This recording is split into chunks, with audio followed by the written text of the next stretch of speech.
Afternoon, everyone. Welcome to the roundtable. A very interesting topic. Before we just quick start, I would like my esteemed panelists to give a small introduction and one insight what COVID has taught us, and with respect to your work in that. I would request Ashish to start it. Hi, good afternoon, everyone. Thanks for this wonderful session, Ritesh. So I had e-commerce for Godrej and Boyce and digital marketing for Godrej Interior. In COVID, there are a lot of learnings from COVID, and of course the digital adoption, the way it enhanced, I think is a learning for everyone. But one thing which I really appreciate is the mindset change. I think that's actually a big driver which is now driving the whole digital adoption. So earlier also technologies were there, a lot of enablers were there, but I think mindset change is something which was brought by COVID. I think that's my learning. Hey, thanks, Ashish. I think you spoke a very important point of a mindset transition, both internally as well as externally with the consumers. That's great. Kunal, over to you. One of the things that COVID has taught to all of us is not to take life very seriously. Take it each day at a time, enjoy things as they come. And I think just probably go with the flow. Also, it's taught you the other thing of not being too pessimist about things, live a more positive, a more healthy life. And I think as an organization also, I think people have started respecting each other more. So respect yourself, respect the environment around you, and just hope for the best. Especially in retail. Hey, thanks, Kunal. Kalyan? Hey, thanks. Thanks, Ritesh. Thank you. Good afternoon, everybody. It's a pleasure to be here. Of course, this is just either post-lunch or some of you are skipping lunch, we don't know. But surely, I think we need to get it more exciting, at least the next half an hour. First of all, I think for COVID, if I were to just come back, COVID had actually brought e-commerce much deeper into our homes. Almost everything is being ordered online. I think the only guy who's actually still getting store business probably is the convenience store, which is in the complex. And of course, some birthdays, etc. have happened. So people are going. In fact, we've not left the retail part out. Fab India is very close to us. So we go to Fab for many, many gifts. So to that extent, I think the need for retail to become as close as possible to you, maybe in whatever size and format, I think has really given a big lift in this period. Kalyan, to add to that, you can also have parties at Fab Cafe. Oh, is it? Okay. That's great. Thanks, Kalyan. Ajit, if you can just share some thoughts, insight what COVID has in the organization, personally, professionally. And if you can switch on the video. I think you're talking on a mute. I think there's some challenge with Ajit. Ranjit, can I request you to step in? Yep. Thanks, Ritesh.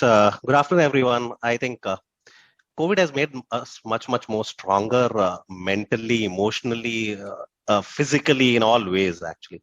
And I think from an organization's perspective as well, it has only made us step back and take a look at what we're doing and how we're doing things and how could we do better. And it has made us more resilient. So I think it has changed a lot for all of us. Thanks, Ranjan. Over to you, Vishal. I hope I'm audible. Yeah. Yes, Vishal. Okay, very much. So thank you very much for inviting me. My thoughts are what Ranjan mentioned. It's like a hard look on yourself, things around you, and what Kunal said, stay positive. So we had to look a lot of positivity when things were not working out positive as well. But the good part is, I think everyone responded very quickly. And to everybody's surprise across all organizations, I hope you all will agree that the resilience that this industry has shown to come back from the difficult times is amazing, and everybody helped each other. So right from the supplier side to the entire ecosystem actually came together. From my perspective, I've become fitter. better. My thoughts are not so cluttered. And another good thing that has happened is this last 1 year, I've come in contact with so many people because of this digital world of digital interface of connecting with each other, which I wouldn't have, done earlier, or I was not that accessible. Now, a lot of people are making sure that they reach out to me with various different feedback, and now I also make a point to reach out to people. So it's very easy. Earlier it was, there were walls, and now it's very, very flexible. Those are my thoughts. Overall, business is back to where it was. It's not like a dip, but it's back. So it's a good situation to be in. Hey, thanks, Vishal. And the good news, business is back. A really insightful thoughts on personal as well as professional front. We move on to Sandeep.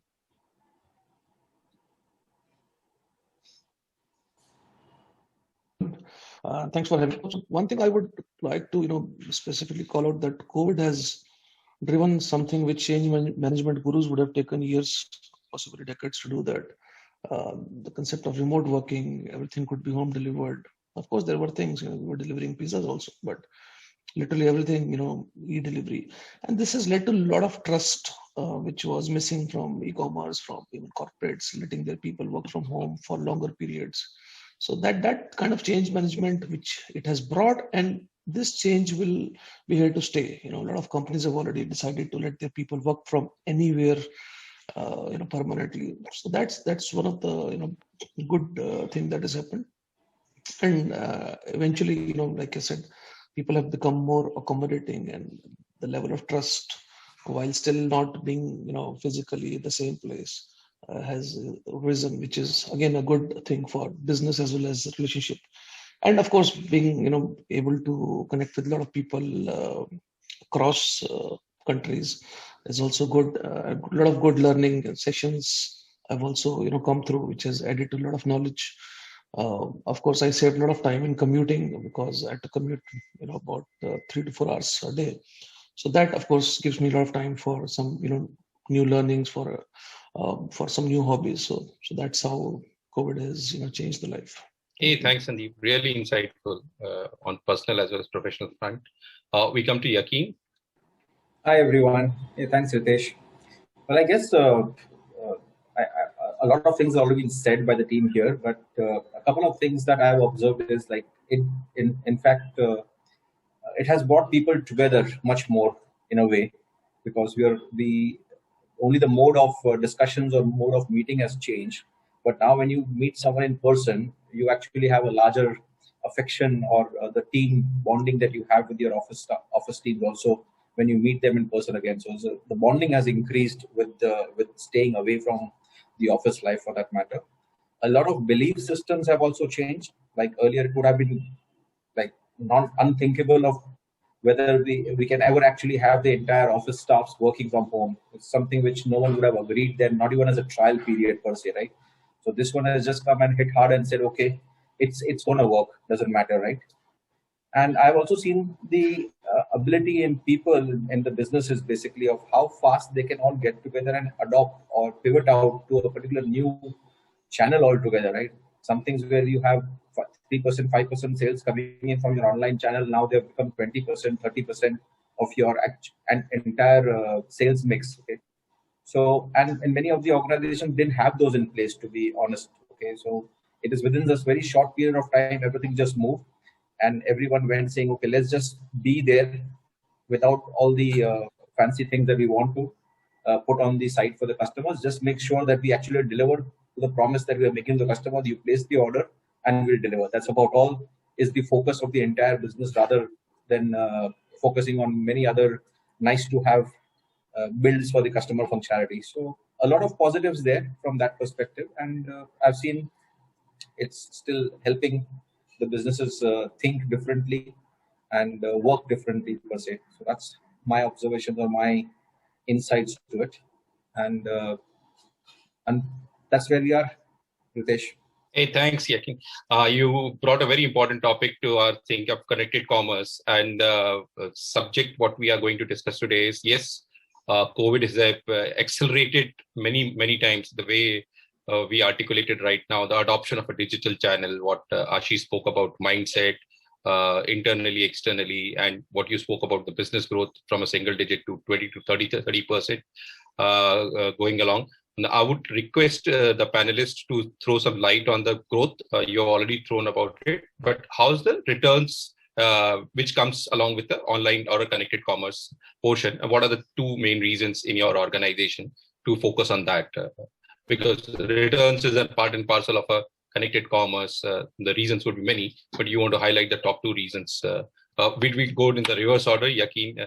It should not be alphabetical, so you go first right now. So initially, when you start looking at increasing your sales part, of course, the return percentage, even if the percentage remains the same, it will go a little higher because now a larger part of sales is going through the e-com platform, right? And of course, on a volume basis, also you have a larger things to manage when it's going to come back. But I believe, I think it's just to adopt towards it. I don't see any issue at this point in time. The couple of challenges which all of us will face is, whether the returns that are coming in are in a sellable condition or no. Okay, so those are the areas which primarily come into picture for everyone. And then whether it gets returned to the right location from where it started off also, because there are compliances to be kept from the government point of view.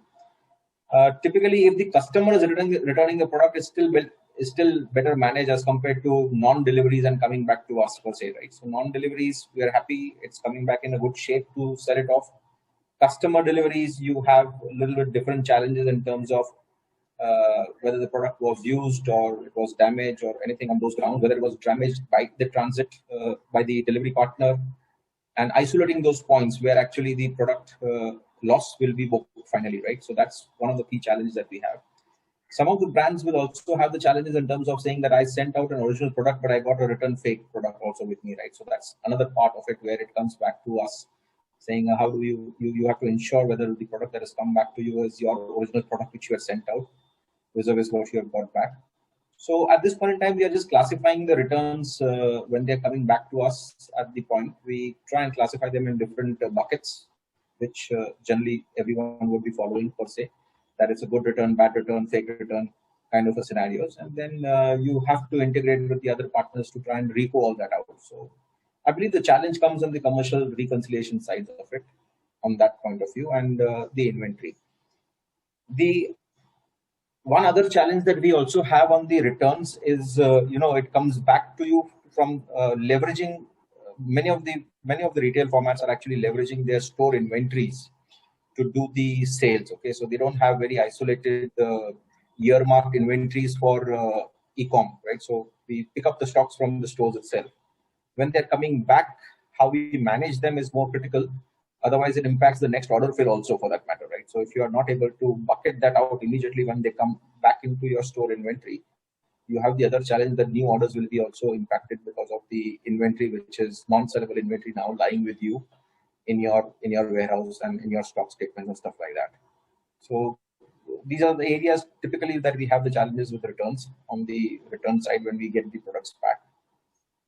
On the customer side, I think every business's focus is that, okay, customer is always right? So he says returns and we do the pickup by the delivery partner. We end the story there, we pay the money to the customer, and that's about it. Everything else is internal after that. So internal workloads have increased for that matter on the reconciliation sides and managing the non-sellable products. I think those are the challenges that people are working on to it. Over a period of time, I believe we'll have some trend lines coming in better. Because at this point in time, everyone's focus is just let's keep the products moving out. Let's deliver to the customer promise that we're making. And that's about it. From my side. Thanks, Yakin. So you've spoken about the reconciliation and back to inventory and for a sellable condition as a key big challenges which are there. And customer is always right. That's the approach what you've set it out and take it in the inventory. Thanks for bringing it out. Can I request Ranjan and then to add few more from the fashion industry? You manage so many brands. Do you see difference in brands and the way this is returns and entire thing handled at your organization? Yeah, so I think Ritesh, the one of the big problem is in fashion retail. The big challenge is all about the sizing. Sizing has always been an issue because you create different fits, you create different silhouettes, especially in women's wear. And yeah, the customer might like a size, but no size is right for a customer because the customer is always used to buying, touching, feeling, and trying it out. And in an e-commerce space, trying out a product has been always a challenge. Yes, we've been trying out a few things where we could bring in a similar kind of an experience where people could try out the product and then decide in terms of the sizing and the color. But yes, that's still been a problem. The second big problem that Akid also talked about is in terms of the moment you start pushing the sales up, your returns are also going to go up. And then you need to create an entire process of the workflows and the infrastructure to be able to take that back and make it available for the next sale, which is going through the complete quality check process, going through a complete refinishing if it is needed, going through the complete sanitization process, because that's the key, especially in the current situation, and then making it available for the product and turning it around at a record time is the mantra, because that's the key. The more you keep it out of the available stock, that much more you are investing into additional stock that you need to buy. Hey, thanks, Ranjan. I think you brought a very important point of fit, which is one of the main reasons for a passion for a return, and then the reconciliation and making it available for the next sale. So you're blocking lesser capital as well in the inventory, although you have the stock, but if it's not in a system, you can't sell it. These are very important point. Kunal, your thoughts? I think similar to what Ranjit already mentioned. I think this is the issue that all of us as retailers kind of face. This is a challenge where most of us need to overcome and change our business rules, the way we are looking at our processes, the way we look at the inventory in our stores or the warehouses. I think all of that kind of there's a certain amount of re-engineering that needs to happen within the system, and we all need to work towards that to ensure we have a more direct omni-channel kind of a strategy in place for our business and make it more productive and more available to our customers in terms of the product ranges that we offer them. That's my bit on that. Hey, thanks, Kunal. We'll jump to Ashish to have a different view. Ashish, what's your view on these things? So I think from say a return perspective, look, furniture is an industry right now also. Most of the players are not actually giving very favorable return policy. So I think that is one of the reasons why the penetration is very, very low in this particular category. But the moment if you think about increasing the penetration, it is more about putting the front-end technologies. Like today, most of the people actually want to know that this furniture piece will actually get into my home in a proper, like suppose if the space is a constraint, or how well it goes with the interiors and other things. So that is the thing which probably technologies like maybe AR or VR, if we are talking about in a broader space, can solve. And as a retailer now, it is more our focus actually to build those technologies in our platform. So while return per se is not actually a problem now, but if we want, like the way we are looking for more and more penetration, these are some of the enablers we need to put actually in the front end to avoid like the issues which others are facing in terms of return. And in case of these heavy furniture items, you have a lot of actually cost, which is logistics cost. So any return actually is like dent to your margins in a big way. So from that perspective, maybe we are thinking about more technology interventions to make sure the returns are lower. So that is maybe a one extreme where the industry is not at a maturity level where returns are allowed. But the other extreme is maybe like a fruits and vegetables as a category, where people have like very, very different behavior. So one particular product may be liked by someone and not liked by someone else. So I think from a technology as well as understanding more about the customer will help us in reducing this return. Right now, not a big problem for us, but future definitely we need to take care of these things. Hey, thanks, Ashish. Vishal, how about you? Similar industry, similar fashion challenges? I think, see, I want to call out the amount of effort many companies, in my view, they spend on the forward path. There is a lot of effort that is spent, a lot of money that is spent on the customer acquisition, and a lot of tech that is there on marketing, and how to acquire customer, how to, from awareness to the entire purchase cycle, and so on and so forth. And there's a lot of data that is there on who's clicked where, and so much that is effort that is spent on the forward path. On return path, not much of the effort is being spent from the it's a problem statement I see in the entire industry from a prioritization perspective. Because in many companies, boards are asking, okay, you have done this much number, very good. We never knew this kind of a potential was there. I was talking to a friend who's they are into air purifiers and a multinational brand and very costly vacuum cleaners. You can guess the name from Europe. Dyson? I'm not quoting, but the numbers they have seen is tremendous. The demand they have seen in India is tremendous. But if you look at now, that has happened with fashion and a lot of other companies. So boards are now asking, okay, fine, if this is the number that is coming in, what is it we need to do? Okay, so they are also very excited. So they want to invest. Okay, how can we make our mobile app better, this better, that better, and so on and so forth. But in business case, if you see, there is a large percentage of return that is there, which is factored in as a money.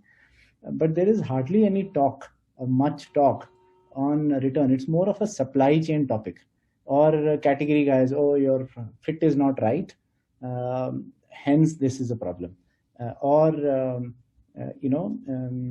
Supply chain guys, maybe you are not doing a proper QC. I see a smile on the face of Ranjan. So this is a problem. But I think time has come wherein we need to build the foundations for return as a process. Okay, why this is happening, and there is a lot of data analytics also need to be going in as an effort on the return process. That's one. Second, on return, a lot of people, they have a very frustrating experience in terms of how the returns are being as a journey. Return process as a user journey is being thought of. Okay, there has been some changes. Even in fact, we are also thinking, how soon can you give money back to customer? This is a very simple thing, but is it easy? How easy it is for you internally to sell that concept? Can you give the money to somebody when you just, a courier guy has just collected the box?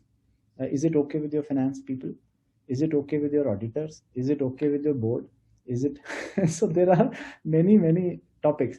So it's not a simple straightforward answer, but in our experience of last 10 months, we are doing our own e-com.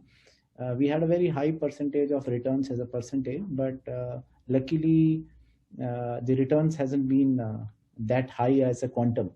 So which is good, because when COVID hit the world, you have seen people who knew the brand, who knew the product, they have come in and they bought. So if I'm wearing a size X, whatever is that size, so I know that this size of this brand actually really fits me. So I have gone and bought.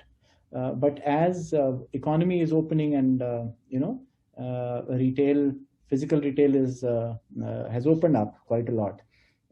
So my loyalty customer base is going from a very high number as my people who are coming online to a very little lesser number. So my return percentage hence is going little up. Okay, not that significant up, but because there are new people who are coming in and buying. So in short, there is a lot we need to do. Returns as a topic, and I'm glad that the returns as a topic is getting discussed, because usually omni-channel and all these things are getting discussed, but not returns as a topic. Another point I want to call out, when we decided to launch our e-com in India, we were very clear from day one that buy anywhere and return anywhere should be built in architecture from day one. Okay, there are GST complications and all those kind of things, but from a customer perspective, it's a great service, because we talk about distributed commerce and commerce everywhere, and commerce that takes place across any medium beyond walls and websites. That's all conceptually right, but is there a returns anywhere? No, not really. So how do we? So we were quite lucky that our thoughts actually went in that direction early on. So so you can buy online, return any store. You can buy in one store, you can return in another store. All those scenarios are there. So which basically at least instilled the confidence in our consumers, at least, that it's very easy to return to M&S. That has been our experience. Thanks, Vishal, for touching in. You brought a couple of very, very important points. One is the mapping the entire consumer journey from the return perspective point of view. Everybody wants to look at forward from the click to purchase. But if you map the better one, I think you own a customer for life, because there are genuine returns. What Ranjan spoke about, fit, feel, sizes, these are practical issues. One trivia I wanted to share with you is, look, there was a published reporting, all marketplaces has shown a decline in percentage of returns, both the large marketplaces, and that's what you just touched about. Yes, quantum has gone up, but the sale is, if last year, January 2020 was X, we are at 3.5X January 21, and return percentages have dropped from 22% to 18%. That speaks a lot. At a very, very high base, it has brought it down. But yes, its own challenges, which brings it into the table on the technology intervention. I opened the forum for Kalyan to add a couple of points on technology, how to manage the entire returns logistics as a piece and discuss it out, and subsequently with other team members. Over to you, Kalyan, to touch base on the return logistics. Thanks, Ritesh. In fact, this announcement is not yet made while we had a very rich portfolio of products. In fact, IBM is expanding our own ecosystem in terms of external partners to basically bring in, and one of the areas we are actually speaking is purely on returns. And the kind of amount of money, returns is one area which directly can add to the bottom line of the companies. And as Ashish was saying, in fact, that's an area which we need to get into, and even and that's an area where we're working on. In fact, as an architectural, we always call that you should have planned this at an architectural level. So when you start looking at nowadays, I mean, we've gone through experiences where clients feel that you can just jump onto the e-commerce bandwagon for nothing. Actually, yes, e-commerce, the problem is you can start e-commerce with either 0 or 100, 1,000, whatever, but if an enterprise were to get into e-commerce, they are putting their brand at stake. Would you spend a very little amount of money, go start somewhere, but even, and start, you're not able to fulfill a certain area, and then you actually get into a real area of brand reputation, right? So that's one. The other idea which actually I was mulling over was, especially this is a COVID specific area, the hyper local, making brands hyper available on a hyper local manner, maybe is the next big thing which we will see. The way you actually use a hashtag for a tweet, why can't you hashtag, or why can't you actually bring a local store onto your phone and you are just able to communicate it with a normal chat messenger, like a WhatsApp or something like that, and the store and you are talking to each other.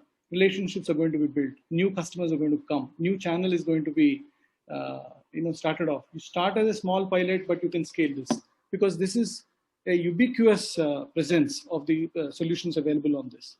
The other one, I feel, returns in a way is really connected to some extent on the loyalty, both on the plus and minus side. Definitely, if size is a problem, and in fact, I was wanting to bring this up with Ranjan. We actually did e-commerce for a startup about 2-3 years ago. And in fact, really give it to the company. They've really thought about helping you measure what your size is on the system. And it is not a very complex way they have come out with that. You use a simple tape, but they will actually tell you what you have to measure to let them know. And they were a bespoke fashion provider, maybe ahead of the game. And you have solutions which are available for creating bespoke fashion. So bespoke fashion size is a very important area, and we've actually gone and delivered that some time back. So clearly, that is if we know what the problems really are, and if we can work with our clients more closely, I'm pretty sure at least 70-80% of the problems we should be easily able to handle. Of course, every problem once we handle, we insist that why don't we pilot it out, and then if it is successful, then we scale out. So Ritesh, that's what I want to. Hey, thanks, Kalyan, for bringing out the new insights. Let me jump on to Sandeep. Sandeep, your thoughts on return and overall technology. Vishal touched on the piece where finance comes back. Is it still challenging? Does Sandeep has returns? Yeah, so that's another element where we don't typically do returns, but what we do, and coming to the refund parts. So in terms of technology helping us, the first and foremost is 30 minutes are free. So how do we enable that through technology? So our writers today carry app. So earlier, the decision making and all that follow up used to happen. That customer used to call the store and ask for refunds. Now it's on the doorstep. So driver can enable the refund from the mobile app with the driver. And of course, there is a backend manager of the whole process. But to the customer, he gets that thing gets done on his doorstep. Second is the return. So we've already worked on the instant returns. So right now, we are instantly refunding the money into the wallet for late deliveries. And we also have something called TSG, Total Satisfaction Guarantee, where you don't like a product, we offer to remake and we'll deliver it again to your house, or we offer refund as a wallet. Refund your money to the wallet, and of course you can spend it within certain days whenever you order next, because you do not want to order again in that point in time. So again, now taking it a step ahead, can be returned to the source. So customer paid through credit card and still wants a refund. Of course, depending on the policy, the finance teams are getting a sense as to how a good refund policy helps to retain a customer, helps for repeat purchases. So of course they're on board with that. All they need is a control, a proper mechanism of audit, a proper trail, so that it could be accounted for. That's what they want. They're not against liberal policies or instant refunds. All they want is proper control, so that they can satisfy their own auditors and people they are accountable to. So yes, it's gradually becoming more and more instant gratification mode, so that because in our business, it's lunchtime and you get a late delivery, or you're upset about your food not properly prepared, you need to be satisfied instantly. So technology plays a major role. All these mobile app that driver carries, it has got a lot of controls.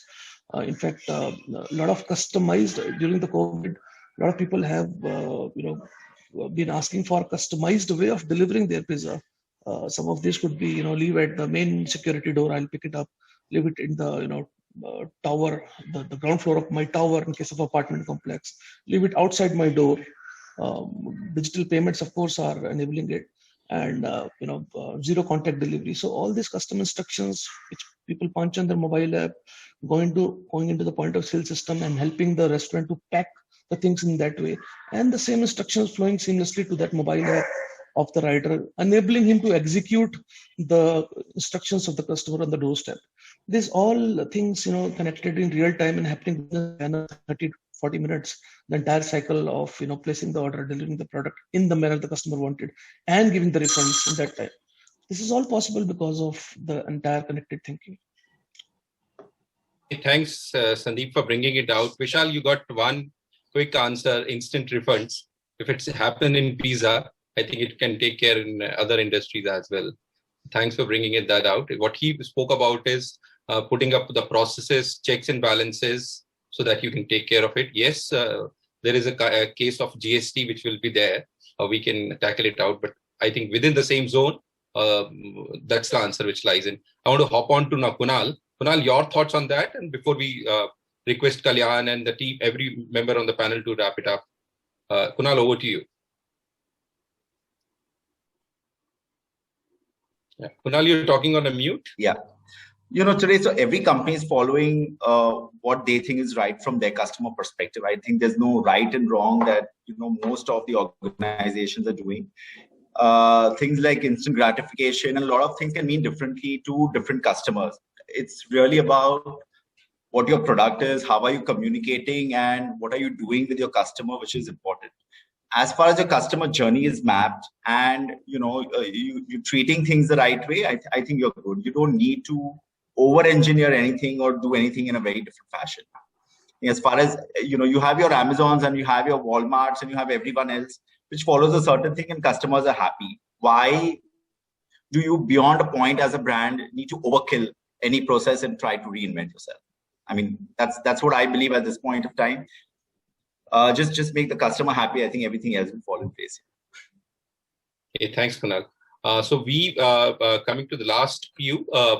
Role of a technology which will help you to minimize the returns. Couple of areas which is of interest.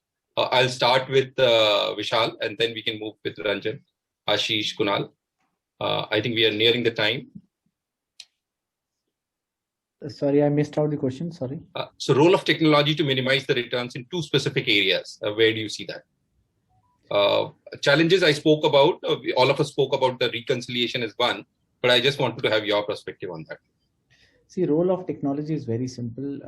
When you have a multiple courier partners ecosystem, then and let's suppose a company enables the refund at the time of return. Okay, so basically, courier guy, when he's taking the return, you are initiating the refund there and then. That data need to, because the customer is receiving an email saying that, which is basically coming through the API of courier company to your system, and then you are sending it, or your courier company is sending that email, whichever is the method, that your return has been picked up. Okay, so that is happening even today. But refund to trigger that and going to whichever mode of payment and then doing it, I think that's a very important use case. And if you do not have courier partner ecosystem, their APIs as stable as what you want to enable this, so this whole thing can become messy. Okay, so there is a lot of effort that is going in globally on this aspect of refund element. So courier companies are building their overall API structures much more robust. So that's one area of tech investments that is going in. Second is there is a lot of data-driven activity that is happening in terms of why returns are happening. And when I'm saying returns, it's not like you delivered and the happy path return, that you delivered and somebody didn't like this size and or whatever is the reason and you return. There is also not delivered return. Okay, so that's also a quantum of your orders. The customer is not reachable, and so in that space also there is a lot of investment, tech investment that is going in. That how do you make sure that you reroute the order or have various different other processes so that your product is delivered to the person who is asked for it, and maybe due to whatever reason the person is not there and you are not able to reach out. So COVID-19, there were a lot of such issues. You left the packet at somebody's gate and now it is stolen or somebody else has picked it up and there is a refund you have to initiate, but there is no the packet is not traveling back. It's lost. So will you mark it lost in transit, or what do you mark it? So there are multiple such things.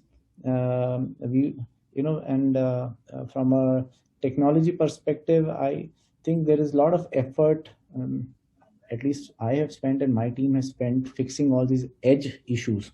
So my call out is that to everyone, whosoever is thinking of returns as a process and tech investments, think your processes very well and what is doable, what is not doable, because the amount of effort and the tech investments you will do on solving those edge cases is going to explode.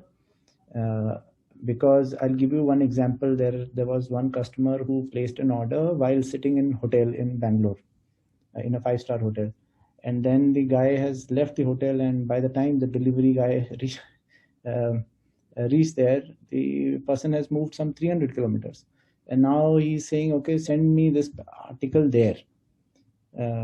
So how will you handle such edge cases? So there'll be always some edge cases, but you need to be very clear from the process perspective. Technology comes later, because if you keep on breaking your process and keep on iterating, and if you go on having this benchmark that we are not going to disappoint even a single person in our life, then I think your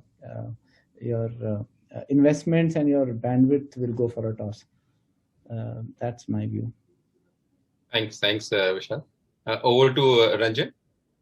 Ritesh, I think there are two things that I think needs to be fixed. So one of the issue that I said was about the customer not being able to try. And for Ranjan to take over, sorry, I just had one input from my side, Ritesh. Looking, a large part of the returns for most of the fashion retailers would be coming in from trial and sizes, right? And most of the people will agree also out over there. But I guess just the way that laptops and the mobile guys have not been able, manufacturers have not been able to provide a single adapter which can be used across all the devices. Any hope of the industry actually coming together saying that if we have to live in the online world, then we require the sizes to come to a particular level, which is a kind of an acceptable standards by all. Okay, and then at least this return because of size issues will go away. That's on that word, I think Ranjan can touch. India sizing was the initiative of a government prior to COVID getting started. But I think things have... Yeah, so sorry. I think Ritesh, in fact, RAI has also been pursuing on that in the India sizing, and the government has already created a team which is working on the India sizing. But yes, it is taking a long time to happen. So obviously the work has started on this, as far as I know about it. But then when would it conclude? Really await the timelines for it. But coming back to the sizing, so one of the ways that we found out to solve some of the sizing issue was we found a very, very innovative company which does something in terms of the virtual trials, and we piloted with them, and we found some very, very interesting results, very, very good results on one of our brands, and we especially tried this on Veramoda as a brand first, and now we have this across all our websites, and we've seen not just this helps in terms of improving the sizing issue or reducing the sizing issue from the customers, but also it improves in terms of the engagement, where people are able to try out products and see how it would look on them with their body measures, with their statistics, and be able to see how it would look, the product would look on them. One. Two, what is the ideal size in that particular product or that particular style, which is going to, this also recommends them that. And this has helped us to reduce the sizing issue or returns because of sizing, or even because people many a times also claim that they did not like the product when the product actually reached because it did not look good on them. I think the other problem that we touched upon earlier was in terms of the refund issue. I think a refund is a very, very large issue, but I think this has to be worked around with the logistic partners, with the courier partners, because we need to start taking open deliveries. As long as we start taking open deliveries, because there are a lot of fakes which still come into the system, so we have to be sure in terms of we getting the right product back so that you could refund it right away, because that's the only biggest concern that the finance guys would have. But I think one of the other big problem that we also need to solve as an industry is India as a country, there's a huge amount of customers who still buy on COD, and they have been spoiled for this. We e-commerce guys have actually spoiled them for this choice. What this does is, because of COD, you see the majority of the return to origin happens within the COD space. And that's a big number. If we are able to crack that as a piece, the return to origin piece, where the customers actually place the order but did not take the product, that is going to solve a huge amount of problem in terms of return. Thanks, Ranjan. I think you brought a couple of more points for which I'll add it to the list. Now, as a closing remarks, I would request all the panelists to give a couple of views on that, on the closing. Ashish, we can start with you. So, Ritesh, I think again, from say maybe on this perspective, my view is still we need to work on the technologies, the front-end technologies to reduce this from happening. Because being in a business where the furniture and the durables, which are all big ticket items, logistics is like complex. I think if we can reduce these returns, I think it will make sense. And second, it is not actually about refunding the money only. If you really see, I mean, most of these interiors and others, people have defined timelines and they want to complete by then. So it is not only actually about refunding, but it is all about the movement of that product from the home back to actually the warehouse of the company and then again getting the next product. So these are very complex things, and over a period of time, whoever cracks it well will be actually a leader in this space. And as Kunal is also saying, we should not overkill it. I mean, like anyway, industry, there are a lot of actually lot of benchmarks which are already there because of Flipkart, because of Amazon, and because of other marketplaces who are operating well. I think rather than maybe like trying to think for a new benchmark, we should think about giving a consistent experience so that overall actually e-commerce actually grows with less of returns. That's what I feel. Hey, thanks, Ashish. Sandeep, a closing remark from you.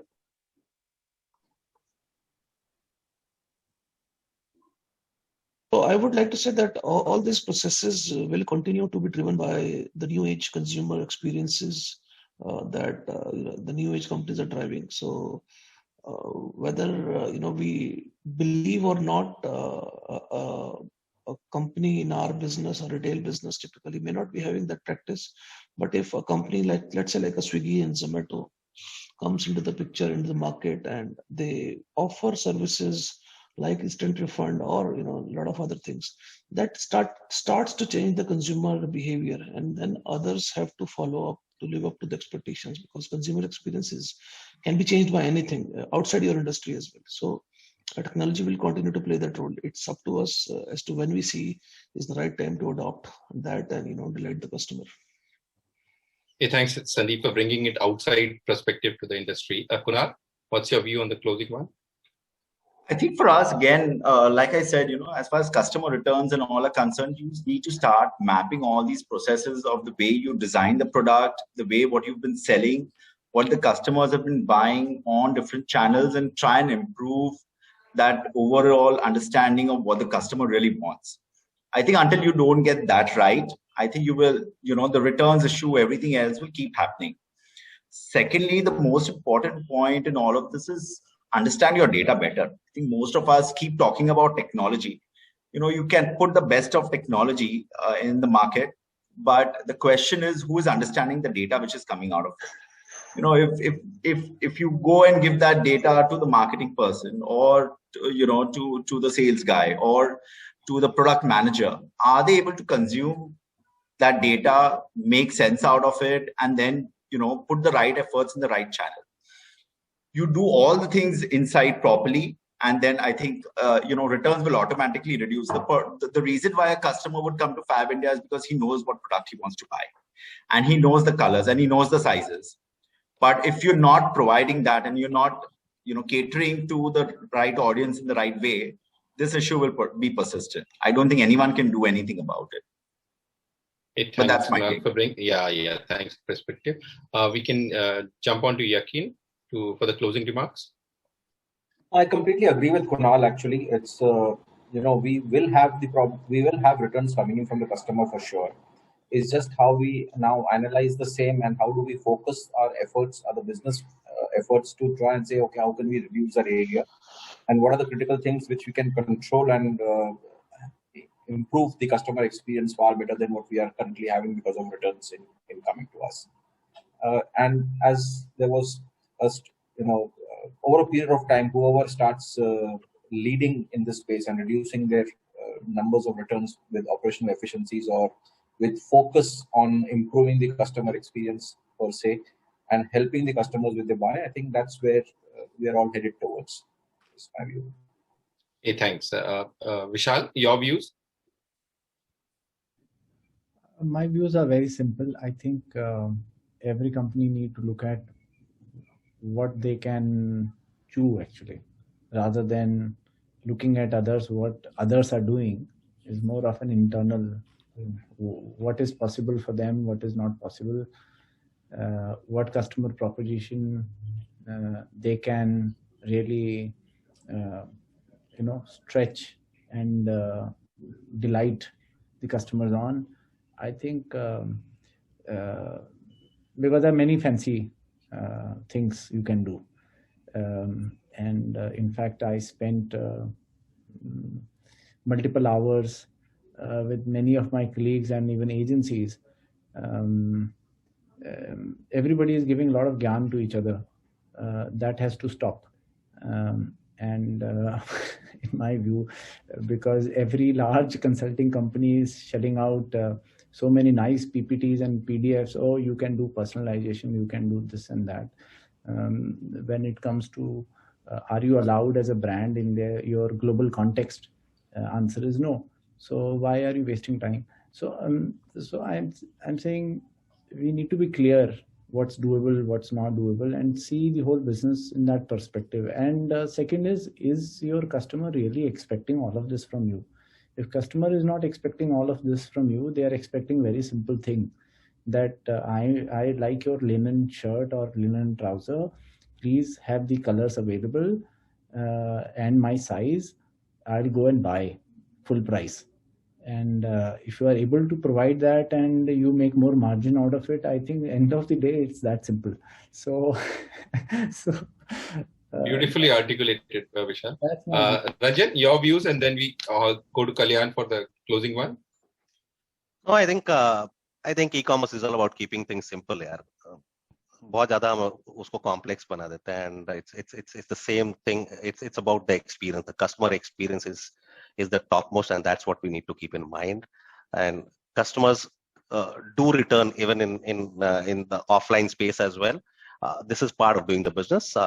Rather than overcomplicating things, and we should realize and figure out where do we want to go as every organization or every business, because if each of us will have our own journeys, one template will never fit everyone. Thanks, Ranjan. Over to you, Kalyan. Ritesh, what is very clearly coming out is there are two aspects. One is what are you trying to do to impact the customer experience? It could be very simple areas of picking up what the customer needs, in fact, what he wants. The simple color, size. Even when I go to Raymond's, this is what we feel. Sometimes if he's out of a particular size, and of course in Raymond's you don't find it that much, but there are places where you will find the mismatch. So there is something, a real time. See, today, do you have a customer able to talk to you as comfortably as he's talking to his friends on a WhatsApp group? I think brands now need to use technology to make that experience that customers immediately connect with them on that. Of course, anything which is very simple on the front is extremely complex at the back. So that's very important. The simpler the end user experience is, the more complex the architecture is sitting behind it. That is one area. The other one is very, very close to the business. Your returns management is a very key focus area. Your customers need not know what you are doing there. That's where you put your mind to basically strengthen that part. And some could be process interventions, but there are very clearly some outcome-based solutions are clearly coming out in the market, especially even in the electronic space. I do have seen that people have contracts, and this is what we don't know outside. This is a very business-to-business engagement between a provider and someone who actually having the stock and returns. So these two areas are very clearly coming out. I think both of these and returns and other things are even more, are really bottom line facing kind of needs which are there. And I think it is up to us to basically go and see what is it that we can go and give it back to the industry from a technology services provider. I look at it in that way. Thanks, Kalyan. And I thanks all the panelists for giving a very insightful session. Thank you very much for the bringing out the insights and the real issues where we need to focus and how do we need to focus and how do we drive that out to a conclusion. Thank you very much.